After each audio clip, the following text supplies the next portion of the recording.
ആഴ്ച നിന്നെ തകർത്ത് മുടിച്ചു കളയുവാൻ എഴുന്നേറ്റ ശത്രു പരാജയത്തിന്റെ കയ്പുനീർ കുടിക്കും. ഞാൻ രതീഷ്, നിങ്ങൾ അയക്കുന്നത് പ്രൈസർ ഫാമിലിയുടെ ഇത് നിങ്ങളുടെ വിടുതൽ നേരമെന്ന പ്രതിവാര വചന സന്ദേശത്തിനൊപ്പം കഴിഞ്ഞ ഓരോ എപ്പിസോഡുകൾ എന്നെ കേൾക്കുന്ന നിങ്ങൾ ഉൾപ്പെടെ ഒത്തിരി പേരുടെ ജീവിതത്തിൽ വലിയ മാറ്റങ്ങൾക്ക് കാരണമായി എന്നറിയുന്നതിൽ നിങ്ങൾക്കൊപ്പം ചേർന്ന് സന്തോഷിക്കുകയും ഒപ്പം അങ്ങനെ ഒരു അവസരം ഒരുക്കി തന്ന നല്ല കർത്താവിനെ സ്തുതിക്കുകയും ചെയ്യുന്നു. മറക്കരുത്, സ്തുതിക്കുവാൻ ഒരവസരം ലഭിച്ചിട്ടുണ്ടെങ്കിൽ അതിന് കാരണം ദൈവം മാത്രം. ഞാൻ പ്രസംഗിച്ചത് കൊണ്ടല്ല, നിങ്ങൾ കേട്ടത് കൊണ്ടല്ല, നമ്മുടെ വിശ്വാസത്തെ പ്രതി ദൈവം പ്രവർത്തിച്ചത് കൊണ്ട് ആ ദൈവത്തെ തുടർമാനമായി സ്തുതിച്ചുകൊണ്ടേ ഇരിക്കുക. സ്തുതി വലിയ കാര്യങ്ങളിലേക്ക്, അതേ വലിയ കാര്യങ്ങളിലേക്ക് നിങ്ങളെ കരം പിടിച്ച് നടത്തും. ഇന്നലകളിൽ പ്രാപിച്ചതല്ല. ആവർത്തിച്ച് പറയട്ടെ സഹോദര, നീ സാക്ഷ്യം പറഞ്ഞത് ചെറിയ തുടക്കങ്ങൾ മാത്രം. വലുത്, ഒരിക്കൽ കൂടി സന്തോഷത്തോടെ പറയട്ടെ, വലുത് നിന്റെ ജീവിതം മാറ്റുന്ന, ദേശത്തിൽ നിന്റെ പേര് മാറ്റുന്നത് നിന്റെ ജീവിതത്തിൽ സംഭവിക്കുവാൻ പോകുന്നു. വിശുദ്ധ വേദപുസ്തകത്തിൽ യഹൂദ എന്ന പേരിനർത്ഥം സ്തുതി. എവിടെ യഹൂദയുണ്ടോ അവിടെ ജയമുണ്ട്. കാരണം സ്തുതി ഉള്ളവന് മുൻപിൽ ജയമുണ്ട്. സ്തുതി ഉള്ളവനെ പരാജയപ്പെടുത്തുവാൻ ഈ ലോകത്തിലെ മനുഷ്യനാകട്ടെ അധോലോകത്തിലെ പിശാചിനാകട്ടെ കഴിയത്തില്ല. പിശാചിന്റെ ഇഷ്ടം നിവർത്തിക്കുവാൻ ഇറങ്ങിപ്പുറപ്പെട്ട മനുഷ്യർക്കും അതിന് സാധ്യമല്ല. കാരണം സ്തുതിക്കുന്നവന് മുമ്പിൽ കാരാഗ്രഹങ്ങൾ ഇടിഞ്ഞു വീഴും. സ്തുതിക്കുന്നതിന് മുമ്പിൽ കയ്യാമങ്ങൾ വീഴും. സ്തുതിക്കുന്നവന് മുമ്പിൽ വാതിലുകൾ തുറക്കും. സ്തുതിക്കുന്നവന് മുമ്പിൽ മരണം പോലും മാറി നിൽക്കും. അതേ സ്തുതിയോടെ സ്തോത്രത്തോടെ ഒപ്പമായിരുന്നാട്ടെ വലുത്, ഏറ്റവും ശ്രേഷ്ഠമേറിയത് നിങ്ങളുടെ ജീവിതത്തിൽ കർത്താവ് ചെയ്യുവാൻ പോകുന്നു. അതേക്കുറിച്ചാണ് പറഞ്ഞു തുടങ്ങിയത്. ആയുധം ഒരുക്കി കാത്തിരിക്കുന്ന ശത്രുവുണ്ടല്ലോ, അവൻ ഇത്തവണ പരാജയത്തിന്റെ കയ്പുനീർ കുടിക്കും. അതേ സഹോദര, സഹോദരി, നീ ആയിരിക്കുന്ന തൊഴിലിടത്തിൽ നിനക്ക് വിരോധമായി ആയുധമൊരുക്കി നിന്നെ തകർത്ത് കളയുവാൻ, എന്തിന് നിന്നെ കുന്നാക്കി തീർക്കുമെന്ന്, നിന്നെ നശിപ്പിക്കുമെന്ന്, മുച്ചൂട് മുടിച്ചു കളയുമെന്ന് മുഖത്തു നോക്കി പറഞ്ഞ് വെല്ലുവിളിച്ച് വാതുകെട്ടി നിൽക്കുന്ന ആ ശത്രു, ആമേൻ, ഇതാദ്യമായി പരാജയത്തിന്റെ കയ്പുനീർ കുടിക്കുവാൻ പോകുക. എത്ര പേർ വിശ്വാസത്തോടെ രാമേൻ പറയും? അതെ, നീ നിന്റെ കൺമുമ്പിൽ അവർ പരാജയപ്പെട്ട് തലകുനിക്കുന്നത് കാണുവാൻ പോകുക. നോക്കൂ, വിശുദ്ധ വേദപുസ്തകത്തിൽ അവിധത്തിൽ ഭക്തന് മുൻപിൽ അല്ലെങ്കിൽ ഭക്തന്മാർക്ക് മുമ്പിൽ പരാജിതരായി തലകുനിച്ച അനേക വ്യക്തികളെ, ശക്തന്മാരെ, കാലഘട്ടത്തിലെ ജയാളികളെന്ന് ലോകം വാഴ്ത്തിയവരെ നമുക്ക് കാണുവാൻ കഴിയും. അവരുടെ ജീവിതത്തെ മുൻപിൽ വെച്ചാണ് കഴിഞ്ഞ രാത്രിയിലും പ്രാർത്ഥനയോടെ ദൈവസന്നിധിയിലായിരിക്കുമ്പോൾ നിങ്ങളുടെ ജീവിതത്തെ മാറ്റുവാൻ പോകുന്ന ആ സന്തോഷ വർത്തമാനം കർത്താവ് എന്നോട് അറിയിച്ചത്. അതേ വാക്യങ്ങൾ നിങ്ങളുമായി പങ്കുവെച്ച് ആ പ്രവചന ദൂത് ഒരിക്കൽ കൂടി ആവർത്തിച്ച് നിങ്ങളോട് അറിയിച്ച് നമ്മൾ ഒരുമിച്ച് പ്രാർത്ഥിക്കും. കയ്പുനീർ കുടിക്കുന്ന, അതെ, ഇനി പരാജയം നമുക്കുള്ളതല്ല. Thank you Lord. ജയിച്ചു തുടങ്ങുന്നവർക്കായി ഞാൻ ദൈവത്തെ സ്തുതിക്കുന്നു. വാക്യത്തിലേക്ക് നിങ്ങളുടെ ശ്രദ്ധയെ ഞാൻ ക്ഷണിക്കുകയാണ്. ഇതൊരു വാക്യമാണെങ്കിലും ഈ പുസ്തകം മുഴുവൻ നമ്മുടെ ധ്യാനത്തിനായി ഞാൻ പ്രയോജനപ്പെടുത്തുവാൻ ആഗ്രഹിക്കുന്നു. ചെറിയൊരു പുസ്തകമാണ്, മനോഹരമായൊരു സാക്ഷ്യത്തിന്റെ വിവരണം. ഒത്തിരി തവണ ധ്യാനിച്ചിട്ടുള്ളതാണ്. എങ്കിലും നമ്മൾ ആവശ്യക്കാരായതുകൊണ്ട് ശത്രുക്കളുടെ മുൻപിൽ അതേ ഭയന്നും നിരാശപ്പെട്ടും പരാജയ ഭീതിയിലും ആയിരിക്കുന്നത് കൊണ്ട് ജയം നിങ്ങൾക്ക് അനിവാര്യമായതുകൊണ്ട് ഇന്നും ഇതേ ഭാഗത്തിൽ നിന്ന് ധ്യാനിക്കേണ്ടിയിരിക്കുന്നു. 7-ാം അധ്യായം എസ്തേറിന്റെ പുസ്തകം 10-ാമത്തെ വാക്യം അവിടെ ഈ വിധത്തിൽ രേഖപ്പെടുത്തപ്പെട്ടിരിക്കുന്നു. അവർ ഹാമാനെ അവൻ മൊർദെഖായിക്ക് വേണ്ടി നാട്ടിയിരുന്ന കഴുമരത്തിന്മേൽ തൂക്കിക്കളഞ്ഞു. അങ്ങനെ രാജാവിന്റെ ക്രോധം ശമിച്ചു. ഒരിക്കൽ കൂടി നിങ്ങളുടെ ശ്രദ്ധയ്ക്കായി വായിക്കട്ടെ. അവർ ഹാമാനെ അവൻ മൊർദെഖായിക്ക് വേണ്ടി നാട്ടിയിരുന്ന കഴുമരത്തിന്മേൽ തന്നെ തൂക്കിക്കളഞ്ഞു. അങ്ങനെ രാജാവിന്റെ ക്രോധം ശമിച്ചു. ഒരൊറ്റ വാക്യമാണ്, പക്ഷേ ഒത്തിരി കാര്യങ്ങൾ ആ വാക്യത്തിനകത്ത് നമുക്ക് കാണുവാനായിട്ട് കഴിയും. തൂക്കപ്പെടുന്ന ഒരാൾ, തൂക്കപ്പെടുവാൻ വേണ്ടി വിധിക്കപ്പെട്ടിരുന്ന മറ്റൊരാൾ, തൂക്കുവാൻ വേണ്ടി ഒരുക്കിയിരുന്ന ആയുധം, അതെ, അങ്ങനെ പല പല കാര്യങ്ങൾ. രണ്ടുപേരുടെ ശത്രുതയാണ്. ശത്രുതയ്ക്ക് പാത്രമായി തീർന്നത് മൊർദെഖായി എന്ന് പറയുന്ന പരമ സാധുവായൊരു ഭക്തൻ. കൊട്ടാരത്തിന്റെ വാതിൽക്കൽ കാവൽ നായെപ്പോലെ ആയിരിക്കുന്ന നല്ലതെന്തെങ്കിലും എവിടെ നിന്നെങ്കിലും കേൾക്കുവാൻ കഴിയുന്നു എന്ന് ചിന്തിച്ച് തൻ്റേതല്ലാത്ത നാട്ടിൽ പരദേശിയായി എത്തപ്പെട്ടയിടത്ത് പ്രതീക്ഷ നഷ്ടപ്പെട്ടു പോകാതെ കാത്തിരിക്കുന്ന മൊർദെഖായി. പ്രതിസന്ധികൾ ഏറെയാണ്, പ്രതികൂലങ്ങൾ അടിക്കടി ആഞ്ഞടിക്കുന്നുണ്ട്. എങ്കിലും നിന്റെ പ്രതീക്ഷ നഷ്ടപ്പെട്ടു പോയിട്ടില്ലെങ്കിൽ ഈ സമയം ദൈവത്തിന്റെ പരിശുദ്ധാത്മാവിനാൽ ഞാൻ പ്രവചിച്ചു പറയട്ടെ, നിന്റെ പ്രതീക്ഷയ്ക്ക്, നിന്റെ പ്രത്യാശയ്ക്ക് ഭംഗം വരുവാൻ എൻ്റെ ദൈവം അനുവദിക്കത്തേ ഇല്ല. അതേ, ഏത് അവസ്ഥയിൽ നിന്നും നിന്നെ പുറത്തു കൊണ്ടുവരുവാൻ എൻ്റെ ദൈവത്തിന് കഴിയും. നിന്റെ വിശ്വാസവും നിന്റെ പ്രത്യാശയും നഷ്ടപ്പെട്ടു പോകരുതേ. അവിടെ രാജാവിന്റെ കൊട്ടാര മുറ്റത്ത് പ്രത്യേകിച്ച് എന്തെങ്കിലും എടുത്തു പറയുവാനില്ലാത്ത വിധത്തിൽ പേരില്ല, പെരുമയില്ല, 4 പേർക്ക് പറയുവാൻ കഴിയുന്ന ഒരു സ്ഥാനമാനങ്ങളുമില്ല. എങ്കിലും പ്രതീക്ഷയോടെ ആ മനുഷ്യൻ കാത്തിരിക്കുകയാണ്. അല്ലേ സഹോദര? പലപ്പോഴും ചിന്തിച്ചിട്ടുണ്ട്, ഇനി ഇവിടെ തുടരുന്നത് കൊണ്ട് എന്താണ് അർത്ഥം? അല്ലേ സഹോദരി? പ്രായം കഴിഞ്ഞു, ആ ജോലിയുടെ ആ സമയം കഴിഞ്ഞു, നിന്റെ സർട്ടിഫിക്കറ്റ് ഒക്കെ ഔട്ട്ഡേറ്റഡ് ആയി പോയി, ആർക്കും വേണ്ടാത്ത എടുക്കാച്ചരക്കായി മാറി. അല്ലേ? അങ്ങനെയല്ലേ? മലയാളം വേണ്ടോ നമ്മുടെ തിരുവനന്തപുരം ഭാഗത്ത്? അമ്മേ, ഉപയോഗമില്ലാത്തവനെന്ന അർത്ഥം, പ്രയോജനമില്ലാത്തവൻ എന്ന. ഇനി നിന്നെ ചുമന്നാൽ ആ കമ്പനിക്ക് അത് ബാധ്യത മാത്രമാണ്. നീ ഇനി ആ കമ്പനിയിൽ തുടർന്നാൽ അത് ബാധ്യതയാണ്. നിന്നെ എന്തിനു കൊള്ളാം? ഓ അമ്മേ, എന്നിട്ട് നീ അവിടെ ഇരിക്കുക. സ്തോത്രം, യേശുവിൻ നാമത്തിൽ ഇപ്പോഴും നീ അവിടെ തുടരുക. മറ്റുള്ളവർക്ക് ഒരു തമാശയായിട്ട് തോന്നുന്നുണ്ട്, ഇവന് കളഞ്ഞിട്ട് പോയിക്കൂടെ, വെറുതെ എന്തിനാ അവിടെ നിൽക്കുന്നത്? പക്ഷേ നിനക്കൊരു പ്രത്യാശയുണ്ട്. ആമേൻ. സ്തോത്രം. നിന്റെ പ്രത്യാശയ്ക്ക് ഭംഗം വരത്തില്ല സഹോദര.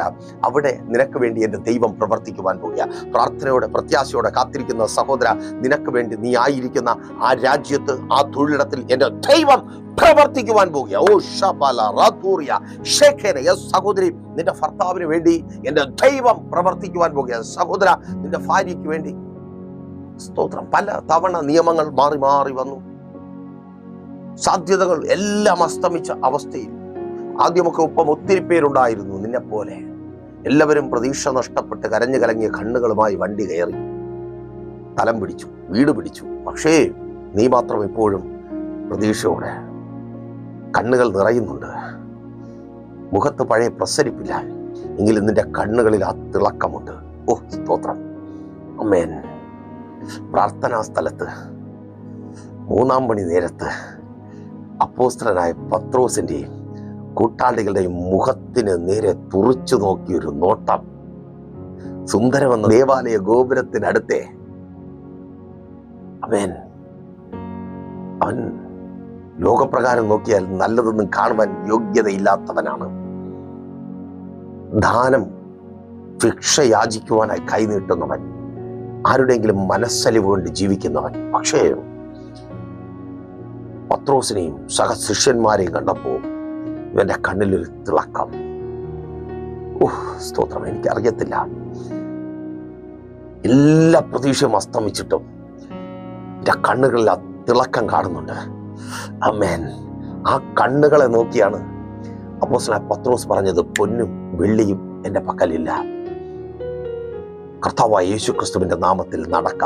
അതേ പ്രതീക്ഷയുള്ള സഹോദര, സഹോദരി, മാതാവേ, പിതാവേ, മക്കളെ, നിങ്ങളെ നോക്കി അതേ ദൈവത്തിന്റെ പരിശുദ്ധാത്മാവിനെ ഞാൻ വിളിച്ചു പറയട്ടെ, യേശുവിന്റെ നാമത്തിൽ ഇപ്പോൾ എഴുന്നേൽക്കാം. ഇനിയും പരാജയത്തിന്റെ കയ്പുനീർ കുടിച്ച് എല്ലാവർക്കും നിന്റെ മേലുള്ള പ്രതീക്ഷ പോയി.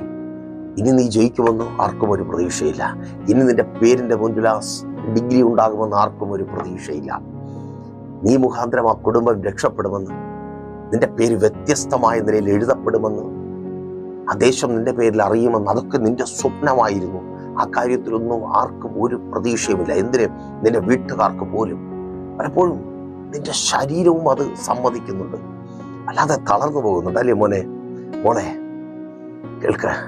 എങ്കിലും നിന്റെ കണ്ണുകളിലുള്ള തീഷ്ണത, ആ പ്രത്യാശ, യേശുവിൻ നാമത്തിൽ നിന്റെ പ്രത്യാശയ്ക്ക് ഭംഗം വരത്തില്ല. മാതാവേ, പിതാവേ, മക്കളെ കുറിച്ച് എല്ലാവരും പോഞ്ഞ കൊള്ളി പുറത്തെന്ന് പറഞ്ഞ് കാലിലെ പൊടിയും തട്ടിപ്പോയി നിനക്ക് ഉപദേശവും തന്ന്, ഇനി നീ ഇതിന്റെ വെക്കേക്ക് അടിച്ചു തൂകണ്ട. നിനക്കതിന് വിധിയില്ല. നിന്റെ മക്കളുടെ കൈ കൊണ്ട് ഒരു ഉടുപ്പ്, ഒരു തുണി വാങ്ങാൻ നിനക്ക് യോഗമില്ല, നിനക്ക് ആ ഭാഗ്യമില്ല. നിന്റെ മക്കൾ കൊണ്ടുതരുന്നത് അവർക്കും കാച്ചിക്കൊടുത്ത് സന്തോഷത്തോടെ കഴിക്കാൻ നിനക്ക് യോഗമില്ല. അപ്പോഴും നീ സ്തോത്രം. ഈ വാർദ്ധക്യത്തിൽ, ഈ ബലഹീനതയുടെ മധ്യത്തിൽ, ഈ ബലഹീനത വന്നത് വെറുതെയല്ല, നിന്റെ മക്കൾക്ക് വേണ്ടി നിന്റെ യൗവനം മുഴുവൻ നഷ്ടപ്പെടുത്തി കളഞ്ഞു. ആ കഠിന യാത്രയുടെ ദുരിതഫലമാണ് പല പല രോഗങ്ങൾ, ട്രീറ്റ്മെന്റ് ഇല്ലാത്ത നാളുകൾ. ട്രീറ്റ്മെന്റ് പോയാൽ കയ്യിലുള്ള പൈസ തീരും, മക്കളെ പഠിപ്പിക്കണ്ടേ. ട്രീറ്റ്മെന്റ് പോയാൽ ജോലിക്ക് പോകാൻ പറ്റത്തില്ല, കുടുംബകാര്യം നോക്കണ്ടേ.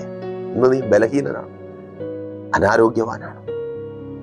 എല്ലാവരുടെയും വാക്കുകൾ പ്രതീക്ഷയ്ക്കുതകുന്ന ഒന്നുമില്ല. പക്ഷെ നിന്റെ കണ്ണുകളിൽ ആ പ്രത്യാശയുണ്ടല്ലോ. സ്തോത്രം.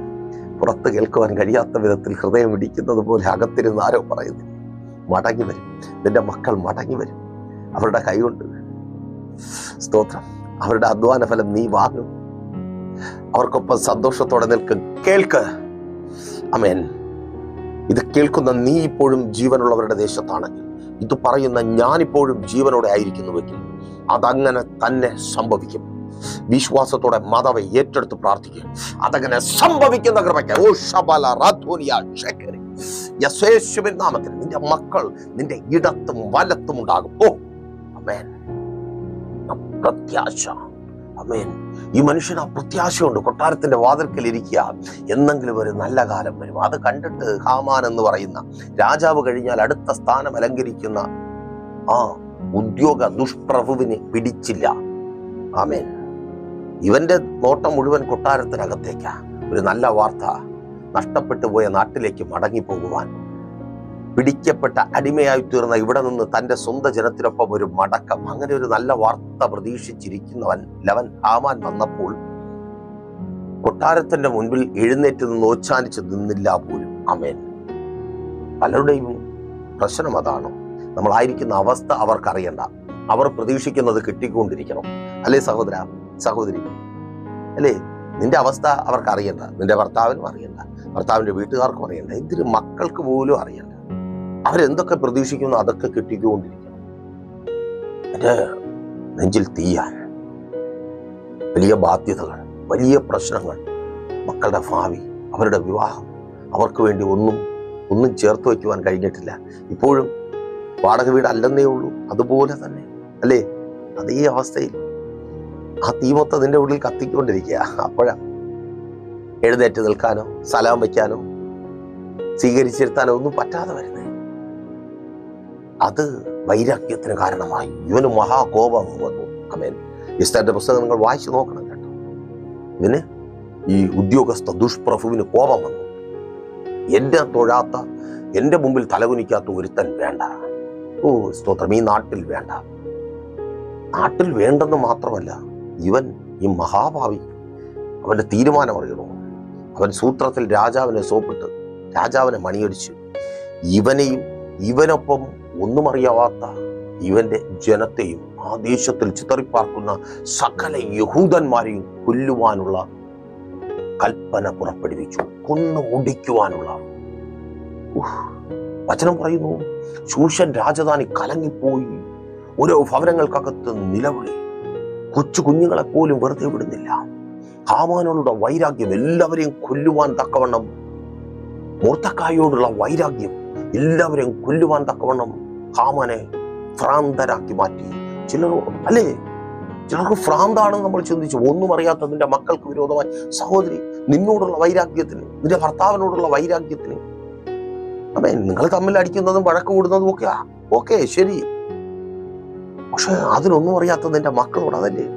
അവരുടെ ഭാവിയെ നശിപ്പിച്ച്, അവരുടെ കല്യാണത്തെ മുടക്കി, അവരുടെ പഠനത്തെയും തകർത്ത്, ഒന്നും ആകുവാൻ കഴിയാതെ ഭവനത്തിനകത്ത് അവരെ തളച്ചിട്ട്, അയ്യോ, എങ്ങനെ ഇവർക്കത് ചിന്തിക്കുവാൻ കഴിയുന്നു?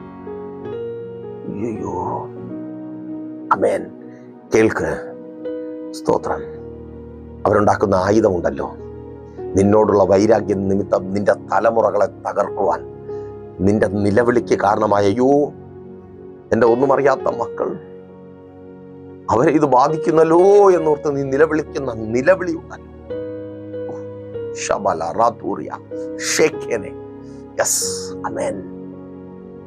ആ ആയുധം കൊണ്ട്, ആയുധമെടുത്ത നിന്റെ ശത്രു വീഴുവാൻ പോകുക. അർത്ഥാൽ അവൻ പരാജയത്തിന്റെ കയ്പ് നീർ കുടിക്കുവാൻ പോകുക. യേശുവിൻ നാമത്തിൽ മൊർദെഖായിക്ക് മുൻപിൽ ഹാമാൻ വീണു. മൊർദെഖായിയുടെ കയ്യിൽ ആയുധമില്ല. ആമേൻ. അപ്പൊ നിങ്ങൾ ചോദിക്കും, ശരിയാണോ പാസ്റ്റർ? നോ, അത് തെറ്റാണ്. എനിക്ക് തെറ്റുപറ്റിപ്പോയതോ നിങ്ങൾ മുമ്പ് ഇതേ മെസ്സേജ് കേട്ടപ്പോ നിങ്ങളോട് പറഞ്ഞവർക്ക് തെറ്റിയതോ ആയിരിക്കാം. ഈ ലോകത്തിലെ ഏറ്റവും ശക്തിയേറിയ ആയുധം ഹാമാൻ മൊർദെഖായിക്കുണ്ട്. മൊർദെഖായി യഹൂദനാണ്. യഹൂദ സ്തുതിക്കുന്നവനാണ് മൊർദെഖായി. സ്തുതിക്കുന്നവനെ തകർക്കുവാൻ ഒരു ശത്രുവിന് കഴിയത്തില്ല. കാരണം സ്തുതി എന്ന ആയുധമാണ് ലോകത്തിലെ ഏറ്റവും വലിയ ആയുധം. സ്തുതിയോടെ, സ്തോത്രത്തോടെ, ദൈവസന്നിധിയിലായിരിക്കുന്ന പ്രതീക്ഷയോടെ, പ്രത്യാശയോടെ, പ്രതിസന്ധികളിൽ തകർന്നു പോകാതെ അതേ ആയിരിക്കുന്ന സഹോദരി, സഹോദര, മാതാവേ, പിതാവേ, കുഞ്ഞുമക്കളെ കേൾക്ക്. നിന്നെ തകർക്കുവാൻ ഈ ലോകത്തിലെ ഒരായുധത്തിനും കഴിയത്തേ ഇല്ല. അത് വേദപുസ്തകം തന്നെ സാക്ഷ്യപ്പെടുത്തുന്നുണ്ട്. അവൻ ഒരു പ്രവാചകനല്ല. പ്രവാചകന്മാർ പറഞ്ഞിട്ടുണ്ട്, അത് വേറെ. ഭക്തനല്ല, ഭക്തന്മാർ പറഞ്ഞിട്ടുണ്ട്, അത് വേറെ. ഇത് ഈ ഹാമാന് ഇത്രമാത്രം പിന്നിൽ നിന്ന് ഇളക്കി വിട്ട ഹാമാന്റെ ഭാര്യ. ആമേൻ. ഓ സ്തോത്രം. കഴിവരത്തിൽ തൂങ്ങാൻ പോകുന്നു എന്ന് തിരിച്ചറിഞ്ഞ സമയം തന്നെ ശേരസ് പറഞ്ഞു, അവൻ യഹൂദനാകുന്നു, നീ അവനെ ജയിക്കത്തില്ല. കാരണം അവൻ സ്തുതിക്കുന്നവനാണ്. പ്രിയരെ, നിങ്ങൾ സ്തുതിക്കുന്നവരാണോ, നിങ്ങളെ ജയിക്കുവാൻ ഒരു ശത്രുവിന് കഴിയത്തില്ല. ദേശത്തിലെ മന്ത്രവാദികൾ നിങ്ങൾക്ക് മുമ്പിൽ പരാജയപ്പെടും. ദേശത്തിലെ ആഭിചാരകന്മാർ സ്തുതിക്കുന്ന നിങ്ങൾക്ക് മുമ്പിൽ പരാജയപ്പെടും. അതെ, ശക്തന്മാർ, മല്ലന്മാർ, വിദ്വാൻമാർ, വാക്കുകൊണ്ട് അനേകരുടെ ജീവിതങ്ങളെ നശിപ്പിച്ച് കളയുന്നവൾ സ്തുതിക്കുന്ന നിനക്ക് മുമ്പിൽ, സഹോദരി, സ്തുതിയും സ്തോത്രവും നാവിൽ നിന്ന് വിട്ടുമാറാത്ത നിനക്ക് മുമ്പിൽ അവർ പരാജയപ്പെടും. കാരണം ഈ ലോകത്തിലെ ഏറ്റവും ശക്തമായ ആയുധമാണ് സ്തുതി. തെറ്റ് ഈ ലോകത്തിലെ മാത്രമല്ല, ഈ ലോകത്തിലെയും അധോലോകത്തിലെയും. ഈ ലോകത്തിൽ മാത്രമല്ല സ്തുതി നിങ്ങളെ ജയാളിയാക്കി തീർക്കുന്നത്, അധോലോകത്തിലും പിശാചിന്റെ ലോകത്തിലും സ്പിരിച്വൽ വാർഫീൽഡിലും സ്തുതി നിങ്ങളെ വിജയിയാക്കി തീർക്കും. പിശാചും നിങ്ങൾക്ക് മുമ്പിൽ ആയുധം വയ്ക്കും. അതേ, പിശാചിന്റെ ഒരു ആയുധവും സ്തുതിക്കുന്ന നിന്റെ ജീവിതത്തിൽ ഫലിക്കയില്ല. ആമേൻ. ഞാൻ ഇങ്ങനെ ഹാമാൻ എന്നെങ്കിലും കാണുവാൻ അവസരം കിട്ടിയിരുന്നെങ്കിൽ പറയുവാൻ ആഗ്രഹിച്ചിരുന്നു. കിട്ടത്തില്ല എന്നറിയാമെങ്കിലും ഹാമാനെ എപ്പോഴാണെന്നറിയാമോ നിനക്ക് തെറ്റിപ്പോയത്? ഇവൻ വാതിൽക്കൽ ഇങ്ങനെ ഒരു ഭിക്ഷക്കാരനെ പോലെ ഇരുന്നപ്പോ ഹാമാൻ കരുതി ഇവന് ചോദിക്കാനും പറയാനും ആരുമില്ല. എവിടെ നിന്നോ വന്നു കിടക്കുന്ന ഒരുത്തൻ. അല്ലേ സഹോദര, സഹോദരി, അവര് ഈ വാശി കാണിക്കുന്നത്, വിടാതെ നിന്നെ ഉപദ്രവിച്ചു കൊണ്ടിരിക്കുന്നത്, സഹോദര കേൾക്ക്, അവനറിയാം നിന്നെ എന്ത് പറഞ്ഞാലും ചോദിക്കാനും പറയാനും ആരുമില്ല. നീ ഏതോ നാട്ടിൽ നിന്ന് അന്നം തേടി വന്ന് കിടക്കുന്നവൻ. എങ്ങനെയെങ്കിലും ജീവിക്കണം, മക്കളുടെ കാര്യം നോക്കണം, കുടുംബം നോക്കണം, അതിന് പിന്നാലെ നടക്കുന്ന നിനക്ക് ചോദിക്കാനും ആരുമില്ല, പറയാനും ആരുമില്ല, കൂടെ നിൽക്കാനും ആരുമില്ല. അതെ, ആമേൻ, സ്തോത്രം. പക്ഷെ നിന്റെ കാര്യത്തിലും മൊർദെഖായിയുടെ കാര്യത്തിലും ഹാമാന് തെറ്റിപ്പോയി. ആമേൻ. ഓ, ഹാമാൻ നോക്കിയപ്പോ ചുറ്റും ചോദിക്കാനും പറയാനും ആരെയും കണ്ടില്ല. പക്ഷേ ഈ ലോകത്തിൽ ഹാമാന് ചോദിക്കുവാനും പറയാനും ആള് കാണത്തില്ല. എന്നാൽ സ്തുതിക്കുന്നവന് ചോദിക്കുവാനും പറയാനും സ്വർഗത്തിൽ ഒരാളുണ്ട്. ഓ, താങ്കിലോട് തിരിച്ചറിയുന്നവർക്കായി ഞാൻ ദൈവത്തെ സ്തുതിക്കുന്നു. അതേ, പ്രാർത്ഥനയോടെ, പ്രത്യാശയോടെ ആയിരിക്കുന്ന സഹോദര, സഹോദരി, ഈ ലോകത്തിൽ ഒരു പക്ഷേ നിനക്കൊപ്പം നിൽക്കുവാൻ, നിനക്ക് വേണ്ടി പറയുവാൻ, നിനക്ക് വേണ്ടി രണ്ടു വാക്ക് ചോദിക്കുവാൻ ആരും കാണത്തില്ല. എന്നാൽ സ്തുതിക്കുന്ന, ദൈവസന്നിധിയിൽ നിൽക്കുന്ന നിനക്ക് വേണ്ടി സംസാരിക്കുവാൻ സ്വർഗമുണ്ട്. ഈ ലോകത്തിൽ ആരും സംസാരിക്കുന്നതിൽ നിന്നും വ്യത്യസ്തമായി, നല്ല വെടിപ്പായി, മനോഹരമായി പറയേണ്ടത് പറയുവാൻ കഴിവുള്ളവൻ നിനക്കൊപ്പമുണ്ട്. ആമേൻ. അത് എന്നെ കേൾക്കുന്ന പലർക്കും തിരിച്ചറിയുവാൻ അല്പം പാടാണ്, കൂടെയുള്ള ദൈവത്തെ. ആമേൻ. നിങ്ങൾക്ക് മനസ്സിലാകുവാൻ വേണ്ടി വേഗത്തിൽ ഞാൻ പറഞ്ഞു തരാം. യോസേഫ് എന്നൊരു ഭക്തനെ കുറിച്ച് നിങ്ങൾ കേട്ടിട്ടുണ്ടായിരിക്കും. ആമേൻ. ഇനി ഇതൊക്കെ ആദ്യമായിട്ട് കേൾക്കുന്നു എന്ന് നിങ്ങളിൽ പലർക്കും തോന്നുന്നു എങ്കിൽ പ്രൈസർ ഫാമിലി ഗ്ലോബൽ എന്ന നമ്മുടെ യൂട്യൂബ് ചാനൽ സന്ദർശിക്കുക. ഈ ഓരോ വ്യക്തികളെ കുറിച്ചും അവരുടെ ജീവിതത്തിലെ ദൈവപ്രവൃത്തി അതെങ്ങനെ നമ്മുടെ ജീവിതത്തിൽ പ്രാപ്യമാകും, വിവിധത്തിലുള്ള അനുഗ്രഹിക്കപ്പെട്ട മെസ്സേജുകൾ കേട്ട് പ്രാർത്ഥിച്ചു വിടുതൽ പ്രാപിക്കുവാൻ അനേകർക്ക് വിടുതലായി മാറിയ മെസ്സേജുകൾ അവൈലബിൾ ആണ്. കേട്ട് കൂടുതൽ അറിയുക. ആമേൻ. അപ്പോ ഉൽപ്പത്തി പുസ്തകം 37-ാം അധ്യായം നിങ്ങൾ വായിച്ചു നോക്കുക. അവിടെ യോസേഫ് എന്ന ഭക്തൻ ഒരു അടിമയായി സഹോദരന്മാർ പൊട്ടക്കുഴിയിലിട്ടു. അവിടെ നിന്ന് വിറ്റ് കളഞ്ഞു. അവിടെ നിന്ന് ഒരു അടിമയായി പോത്തിഫർ എന്ന് പറയുന്ന ഒരു വ്യക്തി മിസ്രീമ്യൻ വില കൊടുത്തു വാങ്ങി തന്റെ ഭവനത്തിനകത്ത് കൊണ്ടാക്കി. ആ ഭവനം യോസേഫ് മുഖാന്തരം അനുഗ്രഹിക്കപ്പെട്ടു, നിങ്ങൾക്കറിയാം. ആമേൻ. എന്നാൽ ചില മാസങ്ങളോ വർഷങ്ങളോ കഴിഞ്ഞപ്പോൾ യോസേഫിന്റെ കാര്യപ്രാപ്തിയിലും കൃത്യനിർവഹണ ശേഷിയിലും ആകൃഷ്ടയായ പോത്തിഫറിന്റെ ഭാര്യ ഈ യോസേഫിനെ പ്രലോഭിപ്പിക്കുവാനായിട്ട് ശ്രമിച്ചു. അപ്പോ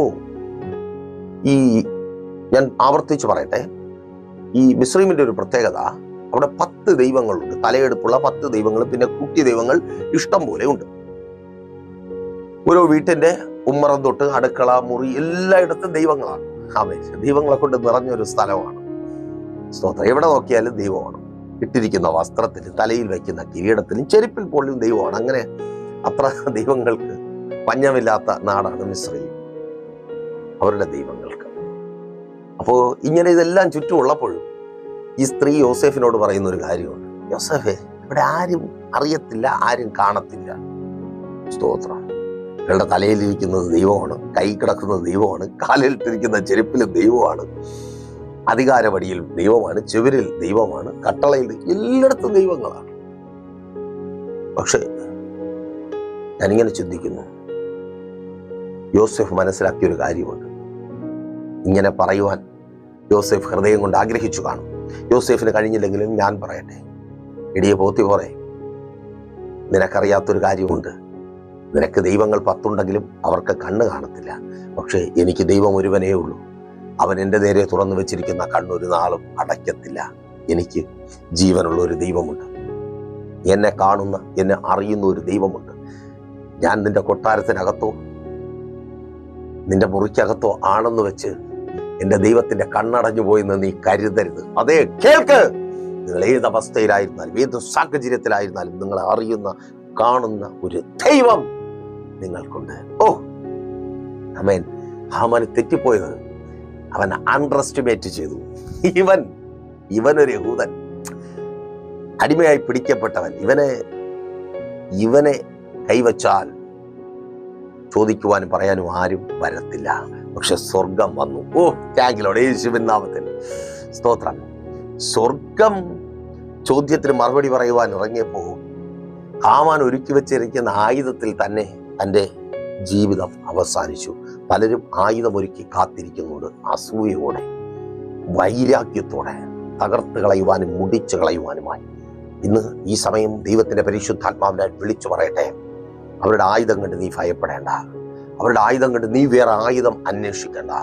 സ്തുതി കുറയണ്ട, സ്തോത്രം കുറയണ്ട. നീ ആയിരിക്കുന്ന സ്ഥാനത്ത് നിന്റെ ശത്രു പരാജയപ്പെടുന്നത് നീ കാണും.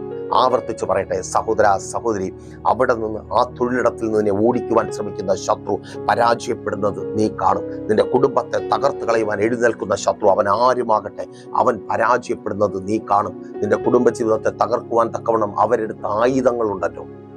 ഓ സ്തോത്രം. ആമേൻ. ചില തെളിവുകൾ. യെസ്, യേശുവിൻ നാമത്തിൽ. ഓ സ്തോത്രം. ആ ആയുധം കൊണ്ട് അവൻ തകർക്കപ്പെടുവാൻ പോവുക. യെസ്, നിന്റെ തലമുറകൾക്ക് വിരോധമായി അവരുടെ ഭാവിയെ തകർത്ത് കളയുവാൻ തക്കവണ്ണം ശത്രു എടുത്ത ആയുധ മൂലയിൽ അവർ തീർന്നു പോകുവാൻ പോവുക. ആയുധം ഒരുക്കുമ്പോൾ ഹാമനൊരു ഈഗോ ഉണ്ടായിരുന്നു. എന്നോട് കളിച്ചാൽ ഇങ്ങനെ ഇരിക്കും എന്ന് 4 പേര് അറിയണം. അമ്മേൻ. വെല്ലുവിളിക്കുന്നുണ്ടല്ലോ, എന്നോട് കളിച്ചാൽ കളി പഠിപ്പിക്കുമെന്നാണ്. കേൾക്ക്, അവൻ ആള് മാറിപ്പോയി. ഓ, ഇന്നലകളിൽ അവന്റെ ആയുധമുനയിൽ തീർന്നുപോയ ഒത്തിരി പേർ ദേശത്തിലുണ്ട്. അവൻ അറിയുന്നവരായി, നിങ്ങൾ കാണുന്നവരായി പലരും കണ്ട് ഹാമാന്മാരുടെ പേരുയർത്തിയവരായി അനേകരുണ്ട്. പക്ഷേ അവരിൽ ഒരാളായി നീ തീരുവാൻ എൻ്റെ ദൈവം അനുവദിക്കത്തില്ല. ആ ആയുധം അത് നിനക്കല്ല. ഒരിക്കൽ കൂടി ആവർത്തിച്ച് പറയട്ടെ, ആ ആയുധം അവൻ ഒരുക്കിയിരിക്കുന്നത് സ്വയം അണിഞ്ഞ്. സ്തോത്രം. അപ്പോ എങ്ങനെ പ്രതീക്ഷയോടെ ഏത് പ്രതിസന്ധിയുടെ മധ്യത്തിലും ദൈവം ചെയ്യുവാൻ പോകുന്ന ആ പ്രവൃത്തിക്കായി ഉറ്റുനോക്കി ആയിരിക്കുവാൻ കഴിയും? പ്രാർത്ഥനയുടെ ഉപവാസത്തോടെ തന്നെ. ജഡം ബലഹീനമാണ്, നമ്മളെ തളർത്തിക്കളയും. പ്രാർത്ഥിച്ച് ഉപവസിച്ച്, അയ്യോ പാസ്റ്റർ, പ്രാർത്ഥിക്കുവാൻ ഉപവസിക്കുവാൻ കഴിയുന്ന അവസ്ഥയിലല്ല ഞങ്ങൾ. അങ്ങനെ ഒരു സ്ഥാനത്തല്ല, സാഹചര്യത്തിലല്ല നിങ്ങളുടെ സ്ഥാനം. നിങ്ങളായിരിക്കുന്ന സ്ഥാനം നിങ്ങളുടെ സാഹചര്യം, നിങ്ങളുടെ അവസ്ഥ എന്തുമാകട്ടെ, പ്രൈസർ ഫാമിലിക്കൊപ്പം ചേർന്ന് നിങ്ങൾക്ക് ഉപവസിക്കുവാനുള്ള അവസരമുണ്ട്. കോൺടാക്ട് ചെയ്യുക. നിങ്ങളുടേത് മാത്രമായൊരു വിഷയത്തിന് വേണ്ടി ശത്രുവിൻ്റെ മുൻപിൽ നിന്ന്, അവൻ്റെ ആയുധത്തിൽ നിന്ന് രക്ഷപ്പെടുവാൻ നിങ്ങൾ ആഗ്രഹിച്ചായിരിക്കുന്നുവെങ്കിൽ അതിനുവേണ്ടി ഒരു ഉപവാസം ക്രമീകരിക്കുവാൻ കോൺടാക്ട് ചെയ്യുക. നമുക്ക് ഒരുമിച്ച് ഉപവസിക്കാൻ കർത്താവ് നിങ്ങൾക്ക് വേണ്ടി അത്ഭുതം പ്രവർത്തിക്കും. നിങ്ങളുടെ പ്രാർത്ഥനാ വിഷയങ്ങൾ അറിയിക്കുന്ന കാര്യം മറക്കേണ്ട. ഒപ്പം ശുഭയാത്ര യേശുവിലൂടെ യേശുവെങ്കിലേക്ക് എന്ന പ്രതിദിന വചന പരമ്പര എല്ലാ ദിവസവും രാവിലെ 7:30-ക്കും 8:30-ക്കും ഇടയ്ക്കുള്ള സമയത്ത് പ്രൈസർ ഫാമിലി ഗ്ലോബൽ എന്ന നമ്മുടെ യൂട്യൂബ് ചാനലിലൂടെ നിങ്ങൾക്ക് കാണുവാനും ഈ ലോകത്തിൽ പ്രാപിക്കുവാനുള്ളത് പ്രാപിച്ച് നിത്യതയിലേക്ക് നടക്കുവാനും അവസരമുണ്ട്. ജോയിൻ ചെയ്യുക. പ്രൈസർ ഫാമിലി ഗ്ലോബൽ എന്ന നമ്മുടെ യൂട്യൂബ് ചാനൽ സന്ദർശിക്കുക. വൈകുന്നേരം മധ്യസ്ഥ പ്രാർത്ഥനയോട് ചേർന്ന് പ്രാർത്ഥിക്കുവാനും വിടുതൽ പ്രാപിക്കുവാനും അത് നിങ്ങൾക്ക് അവസരമൊരുക്കും. വെള്ളിയാഴ്ചയും ഞായറാഴ്ചയും സഭയുടെ മീറ്റിങ്ങുകളുണ്ട്. വെള്ളിയാഴ്ച ഉപവാസവും ഓൺലൈൻ മധ്യസ്ഥ പ്രാർത്ഥനയും ലൈവ് സ്ട്രീം ചെയ്യുന്നുണ്ട്. നിങ്ങളായിരിക്കുന്ന സ്ഥാനത്തിരുന്ന് ചേർന്ന് പ്രാർത്ഥിക്കുവാനും നിങ്ങളുടെ പ്രാർത്ഥനാ വിഷയങ്ങൾ അറിയിക്കുവാനും നിങ്ങൾക്ക് അവസരമുണ്ട്. ലൈവായി ഞങ്ങൾ നിങ്ങൾക്ക് വേണ്ടി പ്രാർത്ഥിക്കും. എവിടെയെന്നോ തിരുവനന്തപുരം ജില്ലയിൽ വെള്ളയാണി കാർഷിക കോളേജിന് സമീപം കാക്കാമൂല ചാമവിളയിൽ പ്രൈസർ ഫാമിലി വർഷിപ്പ് സെന്ററിൽ ഞായറാഴ്ച രാവിലെ 10 മണി മുതൽ സഭാരാധന. എല്ലാ ഞായറാഴ്ചയും വൈകുന്നേരം 3 മണി മുതൽ കാട്ടാക്കടയ്ക്കും നെയ്യാറ്റിങ്കരയ്ക്കും ഇടയ്ക്ക് തൂങ്ങാമ്പാറ നിന്ന് അമ്പലത്തിൻ കാലം പോകുന്ന വഴിക്ക് കൊറ്റമ്പള്ളി കഴിഞ്ഞ് പുലിമുട്ടം എന്ന സ്ഥലത്ത് നമ്മുടെ 3 മണിക്കുള്ള സെക്ഷൻ മീറ്റിംഗ് ഉണ്ട്. ആ ചുറ്റുവട്ടങ്ങളിലുള്ളവർക്ക് പ്രയോജനപ്പെടുത്തുവാനായിട്ട് കഴിയും. നിങ്ങൾ കടന്നു വരിക. നിശ്ചയമായും നിങ്ങൾക്ക് അതൊരു വലിയ അനുഗ്രഹം ആയിരിക്കും. അതുപോലെ ഈ പ്രോഗ്രാം സ്പോൺസർ ചെയ്യുവാൻ നിങ്ങൾ ആഗ്രഹിക്കുന്നുണ്ടെങ്കിൽ സ്ക്രീനിൽ കാണുന്ന പ്രൈസർ ഫാമിലിയുടെ നമ്പറുകളിൽ കോൺടാക്ട് ചെയ്യുക. പ്രോഗ്രാം സ്പോൺസർ ചെയ്യുക. അതൊരു വലിയ അനുഗ്രഹമായി നിങ്ങളുടെ ജീവിതത്തിൽ മാറും. കണ്ണടച്ചോ. ഞങ്ങളുടെ വിശ്വസ്ത കർത്താവേ, നല്ല ദൈവമേ, അനുഗ്രഹീതമായിരിക്കുന്ന നല്ല സമയം ഒപ്പമായിരിക്കുന്ന ഈ ജനത്തെ അങ്ങയുടെ കരങ്ങളിൽ ഏൽപ്പിക്കുന്നു. ശത്രുക്കളുടെ ആയുധ ബലത്തിന് മുമ്പിൽ ഭയന്നായിരിക്കുന്നവർ പ്രതീക്ഷ നഷ്ടപ്പെട്ടു പോകാതെ അങ്ങിലേക്ക് നോക്കുന്നു. സ്വർഗം ഒരു അത്ഭുതത്തെ പ്രവർത്തിക്കണമേ. ശത്രുവിന്റെ സകല പദ്ധതികളും തകർക്കപ്പെടട്ടെ. ഇവരുടെ തൊഴിലിടത്തിൽ ഇവർക്ക് വിരോധമായി എഴുന്നേൽക്കുന്ന ശത്രുവിന്റെ പദ്ധതികളെ അങ്ങ് തകർക്കണമേ. ആഭിചാരങ്ങളിലൂടെ ക്ഷുദ്രപ്രയോഗങ്ങളിലൂടെ നന്മകളുടെ വഴിയടച്ച് വെല്ലുവിളിക്കുന്ന സകല മാനുഷിക പൈശാചിക വെല്ലുവിളികളിൽ നിന്ന് സ്വർഗം ഇവരെ പുറത്തു കൊണ്ടുവരണമേ. നല്ല ജോലികൾ നൽകണമേ. തൊഴിൽ സാഹചര്യങ്ങൾ അങ്ങ് അനുഗ്രഹിക്കണമേ. വിദേശത്തും സ്വദേശത്തും ജോലി ചെയ്യുന്നവർ അനുഗ്രഹിക്കപ്പെടട്ടെ. പുതിയ ജോലികൾ ലഭിക്കട്ടെ. വിസ പ്രോബ്ലങ്ങൾ മാറിപ്പോകട്ടെ. വിസകൾ സ്റ്റാമ്പ് ചെയ്ത് കിട്ടട്ടെ. രാജ്യങ്ങളുടെ വാതിലുകൾ ഇവർക്ക് മുമ്പിൽ തുറക്കപ്പെടട്ടെ. ഇവരുടെ നന്മകളെ വിസ കൊടുക്കാമെന്ന് പറഞ്ഞു വാങ്ങി പറ്റിച്ച ചില വ്യക്തികൾ, അവരോടങ്ങ് ഇടപെടണമേ കർത്താവേ. സ്തോത്രം. പറ്റിക്കപ്പെട്ടവർ ദൈവത്തിൽ നിന്ന് നീതി ലഭിക്കട്ടെ. അവർക്ക് മുമ്പിൽ രാജ്യങ്ങളുടെ വാതിലുകൾ തുറക്കപ്പെടട്ടെ. കോടതി നടപടികളുമായി കോടതികൾ കയറി ഇറങ്ങി ആയിരിക്കുന്നവർ സ്വർഗം ഇവർക്ക് വേണ്ടി പ്രവർത്തിക്കണം. നീതി വെളിപ്പെടട്ടെ. കടഭാരങ്ങൾ മാറട്ടെ. പലിശക്കടങ്ങളും ജപ്തി നോട്ടീസുകൾ മാറിപ്പോകട്ടെ. കൊടുത്തു തീർക്കുവാൻ തക്കവണ്ണം സ്വർഗം ഇവർക്ക് വഴികളെ വാതിലുകളെ തുറന്നു കൊടുക്കണം. എല്ലാ ദാരിദ്ര്യവും മാറട്ടെ. രോഗികളെ അങ്ങയുടെ കരങ്ങളിൽ ഏൽപ്പിക്കും. വലുതും ചെറുതുമായ എല്ലാ രോഗങ്ങളും യേശുവിൻ നാമത്തിൽ സൗഖ്യമാകട്ടെ. ഇവർക്ക് വേണ്ടി സ്വർഗം വലിയൊരു അത്ഭുതത്തെ പ്രവർത്തിക്കണം. കുടുംബജീവിതം അനുഗ്രഹിക്കപ്പെടട്ടെ. ഭാര്യ ഭർത്താവ് സ്നേഹത്തിൽ ഐക്യതയിൽ ചേർന്ന് വരട്ടെ. മക്കൾ അവരുടെ ഭാവി വിദ്യാഭ്യാസം അനുഗ്രഹമായി തീരട്ടെ. ഉപരിപഠന സാഹചര്യങ്ങൾ ഒരുക്കപ്പെടട്ടെ. ഇവർ ചെയ്യുന്നതൊക്കെയും സാധ്യമായി തീരട്ടെ. മദ്യപാന വ്യഭിചാര വെറിക്കൂത്തുകൾ കുടുംബങ്ങൾ കാത്തുനിന്ന് മാറിപ്പോകട്ടെ. യേശുവേ, ഭവനങ്ങൾ പണിയട്ടെ. വസ്തുക്കൾ വാങ്ങട്ടെ. വാഹനങ്ങൾ വാങ്ങട്ടെ. വലുതും ചെറുതുമായ ബിസിനസ്സുകൾ ചെയ്യുന്നവരെ ഞങ്ങൾ അനുഗ്രഹിച്ചു പ്രാർത്ഥിക്കുന്നു. അങ്ങയുടെ അത്ഭുത സാന്നിധ്യം ഇവരോട് കൂടിയിരിക്കും. ശുശ്രൂഷകന്മാർ അനുഗ്രഹിക്കപ്പെടട്ടെ. പിതാവിന്റെയും പുത്രന്റെയും പരിശുദ്ധാത്മാവിന്റെയും നാമത്തിൽ ഈ ജനത്തെ അടിയൻ അനുഗ്രഹിച്ചു പ്രാർത്ഥിക്കുന്നു. അനുഗ്രഹമാക്കി പരിപാലിക്കും യേശുവിൻ നാമത്തിൽ തന്നെ. ആമേൻ. അപ്പോൾ മറക്കാതെ നിങ്ങളുടെ വിലയേറിയ അഭിപ്രായങ്ങളും നിർദ്ദേശങ്ങളും ഞങ്ങളെ അറിയിക്കുമല്ലോ. അടുത്ത ആഴ്ച ഇതേ സമയം ദൈവം വെച്ചാൽ നമ്മളിപ്പോൾ ഒരുമിച്ചായിരുന്നു കേട്ടനുഗ്രഹം പ്രാപിച്ച പ്രൈസർ ഫാമിലിയുടെ ഇത് നിങ്ങളുടെ വിടുതൽ നേരമെന്ന പ്രതിവാര വചന സന്ദേശത്തിനൊപ്പം നമ്മൾ ഒരുമിച്ച് തന്നെ ആയിരിക്കും. അതുവരെയും പ്രിയർ, have a nice day. Praiser family global മിനിസ്ട്രിയുടെ വിശുദ്ധ സഭാരാധന എല്ലാ ഞായറാഴ്ചയും രാവിലെ 10 മണി മുതലും എല്ലാ വെള്ളിയാഴ്ചകളിലും ഉപവാസവും ഓൺലൈൻ മധ്യസ്ഥ പ്രാർത്ഥനയും രാവിലെ 11 മണി മുതലും ഞങ്ങൾ നിങ്ങൾക്കായി ലൈവിൽ പ്രാർത്ഥിക്കുന്നു. നിങ്ങളുടെ പ്രാർത്ഥനാ വിഷയങ്ങൾ കമന്റ് ചെയ്യുക.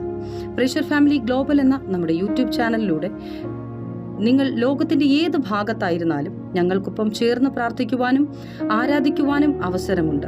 നേരിട്ട് ആരാധനയിൽ പങ്കെടുക്കുവാനും വിടുതൽ പ്രാപിക്കുവാനും ആഗ്രഹിക്കുന്നവർ ഞായറാഴ്ച രാവിലെ കാർഷിക കോളേജിനടുത്ത് കാക്കാമൂല ചാമ്പവിളയിലെ പ്രൈസർ ഫാമിലി വർഷിപ്പ് സെന്ററിലേക്കും കടന്നു വരിക. നിങ്ങളുടേതായ ഒരു വിഷയത്തിനു വേണ്ടി പ്രാർത്ഥിക്കുവാനും കൗൺസിലിംഗിനുമായി സ്ക്രീനിൽ കാണുന്ന നമ്പറിൽ കോൺടാക്ട് ചെയ്യുക. നിങ്ങൾക്കും ഈ പ്രോഗ്രാം സ്പോൺസർ ചെയ്യുവാനും കർത്താവായ യേശുക്രിസ്തുവിന്റെ സുവിശേഷം അനേകരിലേക്ക് എത്തിക്കുവാനും അവസരമുണ്ട്. പ്രാർത്ഥനയോടെ വിളിക്കുക. ആമേൻ.